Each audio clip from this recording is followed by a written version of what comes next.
कृष्ण और सुदामा की कहानी बचपन की मित्रता और निस्वार्थ प्रेम की अद्भुत मिसाल है। सुदामा और श्री कृष्ण गुरुकुल में साथ पढ़ते थे और दोनों में गहरी दोस्ती थी। सुदामा गरीब ब्राह्मण थे, जबकि श्री कृष्ण एक राजकुमार थे।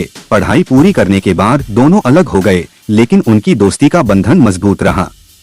समय बीता और सुदामा की आर्थिक स्थिति बहुत खराब हो गई। उनकी पत्नी ने उनसे आग्रह किया कि वे अपने मित्र श्री कृष्ण से मदद मांगे, जो अब द्वारका के राजा थे। सुदामा संकोच में थे, लेकिन अंततः अपनी पत्नी के कहने पर द्वारका जाने का फैसला किया। सुदामा ने अपने मित्र के लिए घर से चिवड़े, सूखे चावल ले जाने का निश्चय किया।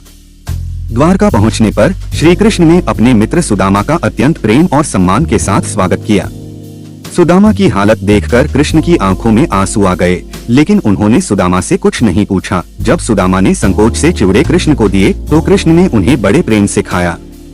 सुदामा बिना किसी मदद मांगे ही वापस लौट गए, लेकिन जब वे अपने घर पहुंचे तो उन्होंने देखा कि उनका टूटा फूटा घर एक भव्य महल में बदल चुका था और उनकी आर्थिक स्थिति पूरी तरह सुधर गई थी। यह देखकर सुदामा समझ गए कि श्री कृष्ण ने बिना कुछ कहे ही उनकी मदद कर दी थी। इस कहानी से यह शिक्षा मिलती है कि सच्ची मित्रता और प्रेम में धन दौलत का कोई मोल नहीं होता और भगवान हमेशा अपने भक्तों की निस्वार्थ भावनाओं को समझते हैं।